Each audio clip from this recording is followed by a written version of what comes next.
नमस्कार, बहुत स्वागत है आपका। आप देख रहे हैं गणपति धर्मा सन्मार्ग। शनिदेव व्यक्ति को जुझारू बनाते हैं और जिसकी कुंडली में शनिदेव अच्छी स्थिति में हो, उस व्यक्ति को कभी भी किसी परेशानी से वो घबराता भी नहीं है और ऐसे लोगों के अंदर गजब का आत्मविश्वास होता है।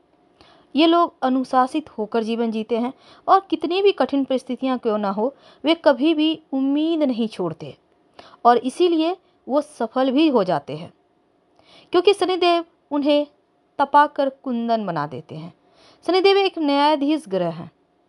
तो आज हम शनिदेव का ये जो महापरिवर्तन हो रहा है 17 जनवरी को, ये महापरिवर्तन आपकी लाइफ में क्या कुछ बड़ा बदलाव लेकर आने वाला है, यही बताएंगे। क्योंकि शनिदेव जिस व्यक्ति पर प्रसन्न हो जाए उसे रंक से राजा बना देते हैं, लेकिन शनिदेव कभी कभी जल्दी जल्दी काम नहीं करते, क्योंकि मंद मंद गति से चलते हैं। मंदः मंदः चलति इति शनिश्चर के अनुसार शनिदेव मंद गति से चलने वाले ग्रह है और यही कारण है कि एक राशि में 2.5 साल रहते हैं, तो कुंभ में भी वो 2.5 साल रहने वाले हैं।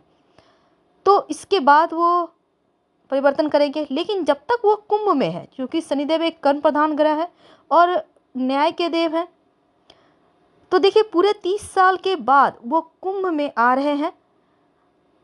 और साथ ही कुंभ राशि प्रबल राशि है शनिदेव की, क्योंकि मूल त्रिकोण राशि होने के कारण कुंभ राशि में गोचर करना बहुत ज़्यादा इम्पोर्टेंट हो जाता है। इसका प्रभाव ना सिर्फ व्यक्ति पर बल्कि दुनिया भर पर पड़ने वाला है। तो जाने अनजाने उनसे आप भयभीत तो हो ही रहे होंगे, पर घबराइए मत। आज हम आपको पॉजिटिव राशिफल बताएंगे कि अच्छा क्या होगा, ये भी बताएंगे कि बुरा क्या होगा, लेकिन आपको पॉजिटिव तरीके से। तो शनिदेव का गोचर जो होता है ये 4 पायों पे होता है। शनि ग्रह का गोचर बहुत ज़्यादा प्रभावशाली तो होता है, लेकिन समय और स्थिति को देखकर आप ये पता लगा सकते हैं कि शनि का पाया और शनि का पाद कौन सा है। इसी आधार पर आपके ऊपर इसका प्रभाव रहता है, फल भी देते हैं।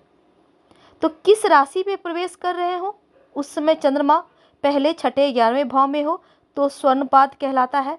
दूसरे, 5वें, 9वें भाव में हो तो रजतपाद कहलाता है। तीसरे, 7वें, 10वें भाव में हो तो ताम्रपाद कहलाता है। और चौथे, 8वें और 12वें भाव में हो तो शनि का पाया लौहपाद कहलाता है। तो सोना का पाया होने से व्यक्ति के जीवन में संघर्ष देते हैं, क्योंकि ये सही नहीं है, मानसिक तनाव बढ़ा देते हैं। लेकिन आज हम जैसे कि एक सिंपल तरीके से जानकारी देते हैं, जैसे कि चांदी का पाया हो तो शुभ फल की प्राप्ति होती है, व्यक्ति धन खूब प्राप्त करता है, पद प्रतिष्ठा बढ़ती है, जीवन में पदोन्नति होती है, भूमि, भवन, मकान, वाहन की प्राप्ति होती है। और तांबा या ताम्रपाद हो तो ऐसे लोगों को व्यवसाय नौकरी में उन्नति करता है। इनका बड़े बड़े लोगों के बीच में उठना बैठना होता है, विद्या की प्राप्ति, विवाह होना, वैवाहिक सुख बढ़ना, सुख सुविधाओं का भोग करना, लंबी दूरी की यात्रा का सुख मिलना जैसी चीज़ें होती है। लेकिन जो लौहपात होता है वो अशुभ माना जाता है, जो स्वास्थ्य की मुश्किलें बढ़ाता है, चोट चपेट दुर्घटना देता है। तो ताम्रपात जो होता है, तांबे का पाया, वो सबसे शुभ फल देने वाला माना गया है, क्योंकि इस समय में ही व्यक्ति ज़्यादा उन्नति करता है नौकरी व्यापार में और व्यक्ति सुख के साधन प्राप्त करता है। तो ये तो थी एक सिंपल तरीके से।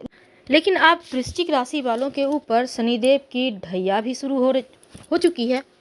अब देखिए, अगर हम पाए की बात करें तो शनिदेव का पाया स्वर्ण होगा, यानी सोने के पाए पर वृश्चिक राशि वालों के लिए शनिदेव हैं तैयार फल देने के लिए। तो सोने का पाया जो होता है वो मध्यम रूप से फलदायी होता है। अब क्या होगा, पारिवारिक और व्यावसायिक मामलों में थोड़ी सी उलझनें बढ़ेगी और ये पाया, हालांकि आपके ऊपर ढैया भी शुरू होगी, तो ढैया का क्या प्रभाव होगा ये भी हम आपको बताएंगे। तो चलिए हम शुरुआत करते हैं कि इस ढैया में क्या होने वाला। देखिए, जब 17 जनवरी को वो आपके चतुर्थ भाव में आ चुके हैं, तो यदि आप किसी समस्या से पहले से आप पीड़ित थे तो उसमें सुधार होंगे, ठीक है। और आपकी जो माँ है उनसे आपको प्रेम मिलेगा। लेकिन दूसरी तरफ धन के मामलों में आपको लाभ होने के कई रास्ते मिलेंगे या फिर कई स्रोत से धन आएगा। इस समय अपना मकान, भूमि, भवन, वाहन खरीदने के योग भी बनेंगे और ये चीज़ें चल रही है वृश्चिक वालों के लिए चतुर्थ भाव में शनिदेव के आने से। तो ढैया में भी होगा आपके लिए 100% लाभ, क्योंकि शनिदेव अपने ही घर कुंभ राशि में पूरे 30 साल के बाद आए हैं और कुंभ राशि में आने से बहुत कम मामलों में अशुभ फल देते हैं, तो डरना नहीं है।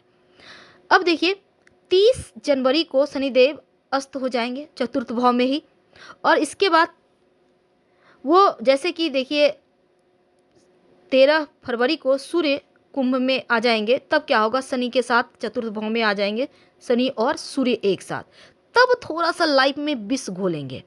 अब सूर्य शनि एक साथ हो, पिता पुत्र हैं, लेकिन ये अशुभ युति है।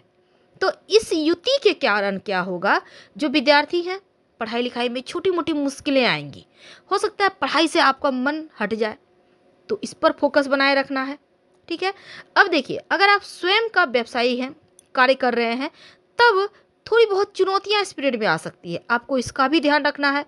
इस समय शनिदेव आपके छठे भाव पर तृतीय दृष्टि डालेंगे, तब क्या होगा, चोट चपेट लगना, वाहन से संबंधित कोई दुर्घटना होना या वाहन से चोट लगना जैसे योग बनेंगे।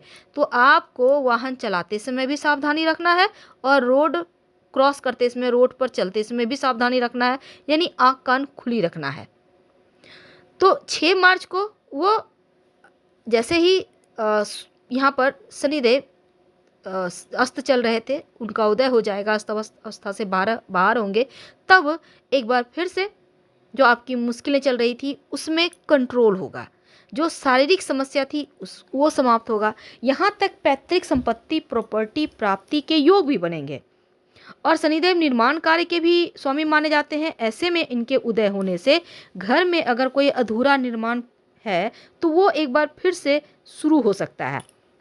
17 जून से शनिदेव आपके चतुर्थ भाव में अपनी वक्री गति आरंभ करेंगे, तो क्या होगा, स्वास्थ्य से जुड़ी छोटी मोटी मुश्किलें होंगी। हालांकि वक्री शनि सप्तम दृष्टि आपके कर्म भाव पर भी है, तो आपको बहुत सी चुनौतियां कार्य क्षेत्र में हो सकती है। तो इस पीरियड में देखिए जो भी कार्य कर रहे हैं उसको सीमित कर दें, बहुत ज़्यादा उतावलापन मत दिखाइए। ये नहीं कि बहुत सारे पैसे इधर उधर लगा के रखें, फिर तो फंस जाइएगा।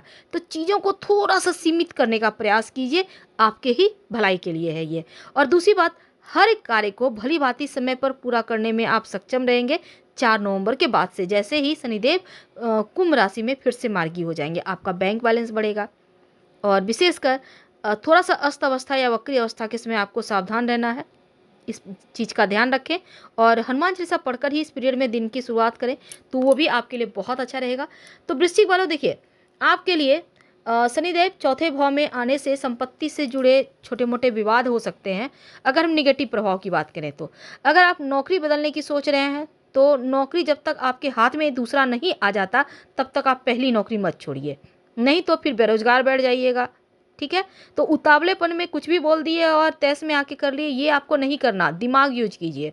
अगर आप व्यवसायी हैं तो इस समय क्या होगा, थोड़ा सा आप जैसे कि अगर आप बेहतर तरीके से चीज़ों को देखकर इन्वेस्ट नहीं करते तो हानि हो सकता है, ध्यान रखना है।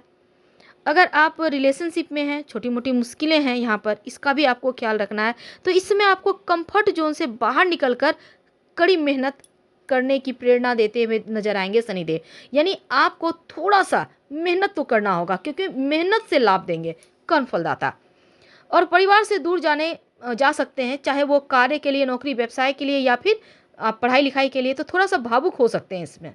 अब देखिए घर बनाने के लिए अगर आप लोन वगैरह लेना चाहते हैं वो आपको मिल जाएगा। कोई संपत्ति प्रॉपर्टी अगर खरीदना चाहते हैं, पहले से आप तमाम कानूनी जांच पड़ताल कर लें फिर आगे बढ़ें। माँ के स्वास्थ्य का थोड़ा ख्याल रखिएगा, क्योंकि ढैया में माता पिता के स्वास्थ्य में निगेटिव प्रभाव होता है, लेकिन इसमें आपके माँ के स्वास्थ्य में प्रभाव है।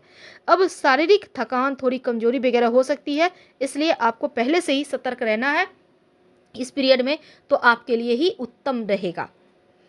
तो इस पीरियड में देखिए आपको पद अधिकार तो बढ़ेगा पारिवारिक जीवन में, लेकिन छोटी मोटी चुनौतियां हैं, थोड़ा सा भाग दौड़ है, लेकिन प्रॉपर्टी संपत्ति का सुख मिलेगा, आपके अधिकार बढ़ेंगे और स्वास्थ्य भी आपका कुल मिलाकर बेहतर रहेगा। तो स्वास्थ्य के ऊपर कोई निगेटिव प्रभाव इस पीरियड में नहीं है। तो माता का सुख मिलेगा, लेकिन माँ के स्वास्थ्य का भी ध्यान रखना है। आप अपने पेट और कमर और घुटने का ध्यान रखें तो ज़्यादा अच्छा रहेगा। फिलहाल विदा लेते हैं, धन्यवाद।